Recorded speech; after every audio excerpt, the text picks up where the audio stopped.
दोस्तों एक नींबू को काट करके उसके 2 टुकड़े करके और दोनों पर हल्दी डाल करके एक टुकड़े को यहाँ फेंक दें और दूसरे टुकड़े को उस जगह फेंक दें, तो दोस्तों यकीन मानिए 24 घंटे के भीतर भीतर आपके दुश्मनों का सर्वनाश हो जाएगा। आपके दुश्मन जो हैं वो इस लायक भी नहीं रहेंगे कि आप पर कुछ किया कराया करवा सके या फिर आपसे दुश्मनी मोल ले सके।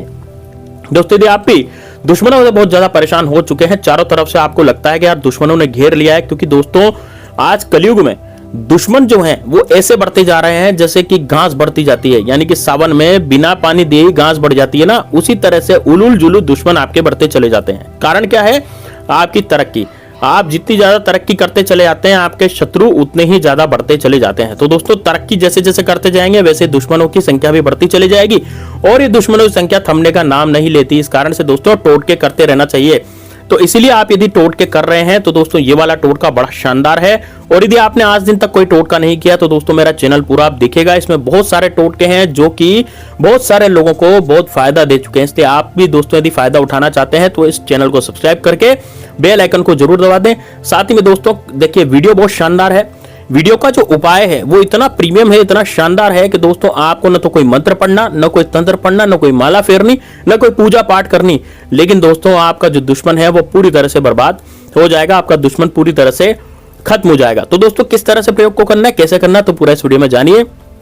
देखिए दोस्तों सबसे पहले मैं आपको बताना चाहूंगा कि यदि आपके जीवन में बहुत ज्यादा दिक्कतें आ रही है, बहुत ज्यादा परेशानी आपके जीवन में हो रही है, तो दोस्तों यह परेशानी को मिटाने का सबसे बड़ा उपाय यही है कि आप अपने दुश्मनों का नाश करें। लेकिन दोस्तों दुश्मन जो है सामने से वार करता है, बाहुबली समझता है, आपको नीचा दिखाता है, आपको कमजोर समझकर आपको नीचा दिखाने की कोशिश करता है ना, या फिर दुश्मन जो है आपकी जिंदगी में बाधाएं मचा रहा है, रोड़े अटका रहा है, आपकी जीवन में आपको पूरी तरह से बर्बाद करने की सोच रहा है, तो वो दुश्मन दोस्तों आपकी जिंदगी में बहुत ज्यादा बाधा मचा सकता है, बहुत ज्यादा दिक्कतें पैदा कर सकता है।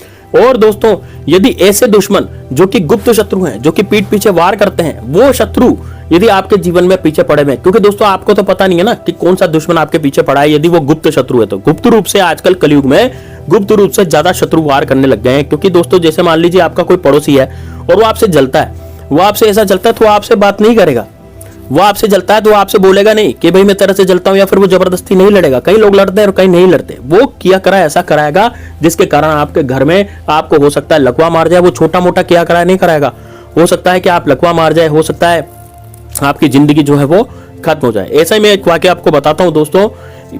यहाँ पर हमारे ही कॉलोनी में एक आए थे सज्जन, पति पत्नी थे और उनका एक दोस्त था। तो पति पत्नी थे, वो दोस्त उस इंसान का था है ना। पति पत्नी आराम से रहते थे, पति जो है नौकरी करते थे, प्राइवेट जॉब करते थे, लेकिन बहुत अच्छी जॉब करते थे और बहुत अच्छा पैसा कमाते थे। उनकी वाइफ बहुत सुंदर थी, लेकिन दोस्तों क्या हुआ कि वो जो दोस्त था ना वो ही वहां पर बहुत ज्यादा बेकार इंसान था। वो क्या हुआ, उसने क्या करा, तांत्रिक के पास गया, उसको उसकी वाइफ भी चाहिए थी, उसकी प्रॉपर्टी भी चाहिए थी। उनके आगे पीछे कोई नहीं था, यानी कि पति पत्नी ही थे, न तो उनके बच्चे थे और न उनके माँ बाप थे और न कोई शादी संबंधी थे, कोई नहीं था, बस केवल पति पत्नी ही थे। अब वो अकेले ही थे दोनों पति पत्नी। तो उन्होंने क्या करा भाई, अपना जीवन यापन अच्छे से कर रहे थे। ये दोस्त था, दोस्त भी शादी के लिए लड़की वगैरह ढूंढ रहा होगा, तो बढ़िया आना जाना था इस दोस्त का भी घर पे। और उसके बाद क्या करा, वो दोस्त ने सबसे पहले तो ऐसा किया कराया, तांत्रिक के पास गया, ऐसा किया कराया जिसके कारण उसका पति बीमार हुआ। और दोस्तों पति बीमार हुआ और घर पे सहानुभूति मतलब बोलने आ जाता था कि भाई बहुत बढ़िया, बीमार हुआ है तो बीमारी भी ठीक हो जाएगी, अस्पताल भी लेकर के गया, यानी कि सारी हेल्प भी उसने करी और उसने ही किया कराया। फिर रात को तांत्रिक के पास जाता, फिर किया कराता, ऐसे करते करते उसके पति को लकवा मार गया। अब दोस्तों लकवा मार जाता है जब इंसान को, तो खटले में पड़ जाता, वो बोलने की स्थिति में भी नहीं रहता। ऐसे में उसकी पत्नी को कौन संभाले, नई नवेली दुल्हन थी, नई जोड़ा था दोनों का।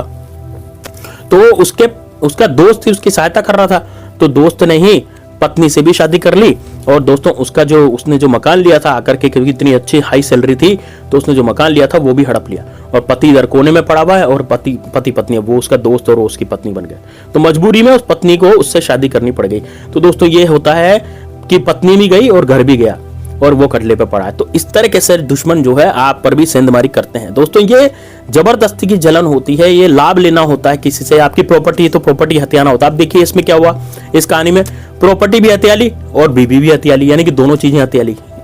तो दोस्तों बड़ा जबरदस्त है ये, इसलिए आपको टोटके करते रहना चाहिए। तो आपको करना क्या है दोस्तों, मैं टोटके पे आता हूं। कमेंट बॉक्स में हर हर महादेव जरूर लिख दीजिएगा, वीडियो को लाइक कर दीजिएगा और दोस्तों कमेंट बॉक्स में हर हर महादेव जरूर लिख दीजिएगा। चलिए दोस्तों बात करते हैं। देखिए सबसे पहले तो आपको करना क्या है, आपको एक लेना है दोस्तों एक नींबू, पीले रंग का नींबू, ठीक है, और बिल्कुल स्वस्थ नींबू होना चाहिए, बिल्कुल साफ सुथरा और बढ़िया नींबू होना चाहिए, ठीक है। तो नींबू ले लें, नींबू लेकर के दोस्तों उसको कट करें 2 भागों में। थोड़ी सी आपको हल्दी भी लेनी है ना, नींबू ले लें, नींबू को 2 भागों में कट करें, थोड़ी हल्दी ले लें। अब दोस्तों जब नींबू 2 भागों में कट हो जाएगा, 2 भागों में कट जाएगा, तो उसके बाद दोनों भागों पर आपको हल्दी डाल देनी है, थोड़ी थोड़ी सी, एक चुटकी हल्दी इधर डालें, एक चुटकी हल्दी इधर डालें। अब दोस्तों एक इसके 2 टुकड़े हो गए। अब एक टुकड़े को तो अपने ऊपर से घुमाए पहले, है ना, क्या करेंगे, एक टुकड़े को अपने ऊपर से घुमाएंगे और घुमा करके दोस्तों आपको जाना है घर से बाहर और देखना है कि आपके घर के बाहर कौन सा चौराया या तिराया है। यदि आपके घर के बाहर पहला तिराया या चौराया जो पड़ रहा है ना, तिराया भी हो सकता है जहां 3 रस्तों का समूह होता है, जहां 4 रस्तों का समूह वो चौराया हो गया, ठीक है।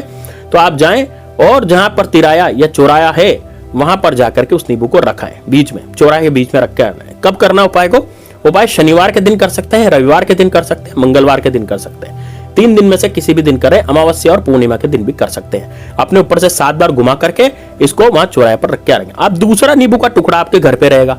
दूसरे नींबू को जब आप वापस आ जाएं, देखिए वापस आते समय जब आप चौराहे से रख करके आए नींबू, तो वापस आते समय पीछे नहीं मुड़ना, सीधे में जाना है, पीछे बिल्कुल भी नहीं मुड़ना, बिल्कुल सीधे में आ जाए और सीधे में आकर अपने घर आ जाए। अब घर आकर के आपको वो नींबू का टुकड़ा मिलेगा।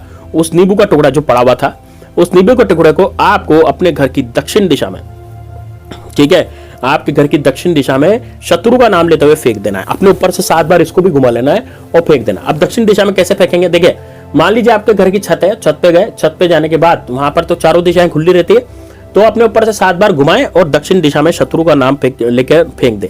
यदि शत्रु का नाम नहीं जानते तो समस्त शत्रुओं का नाश हो, ऐसे बोलते हुए आपको फेंक देना है, ठीक है ना। अब ये तो हो गए दोस्तों बात की, वे छत पे जाके फेंक सकते हैं। लेकिन दोस्तों कई लोग क्या होते हैं जिनकी छत नहीं होती या छत पे जाने में अक्षम होते हैं, वो छत पे नहीं जा सकते, तो अब क्या करें ऐसी जगह।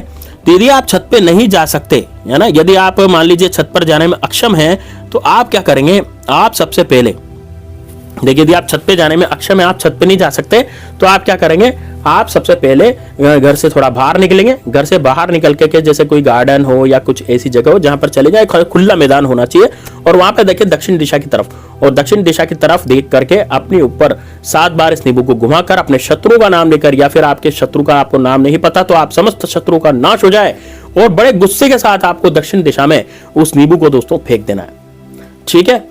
बस इतना आपको करना है और आपको वापस घर आ जाना है। ये काम वैसे तो छत पे करने का है, छत पे यदि नहीं कर सकते तो आप क्या करेंगे, आप वहां गार्डन में जाकर के भी इसको कर सकते हैं। दोस्तों यकीन मानिए आपके जीवन से शत्रु नाम की बीमारी हमेशा हमेशा के लिए खत्म हो जाएगी। शत्रु इस लायक भी नहीं रहेगा कि वो आप पर कुछ किया करा करवा सके। तो दोस्तों ये बड़ा जबरदस्त बड़ा शानदार उपाय है, इसको जरूर कीजिएगा। एक बार यदि आपने इस उपाय को कर लिया तो दोस्तों यकीन मानिए आपके जीवन से शत्रु नाम की बीमारी हमेशा हमेशा के लिए खत्म हो जाएगी। शत्रु इस लायक भी नहीं रहेगा क्या वो आप पर किया करा करवा सके। आप देख लीजिएगा कोई भी शत्रु होगा 24 घंटे के अंदर अंदर वो पागल बर्बाद होता हुआ घूमेगा, उसके फैमिली वाले उसके दुत्कारे मारेंगे, और दोस्तों वो शत्रु किसी लायक भी नहीं रहेगा। चलिए दोस्तों मिलते हैं नेक्स्ट वीडियो में, तब तक के लिए जय श्री राम, जय बागेश्वर धाम सरकार, हर हर महादेव।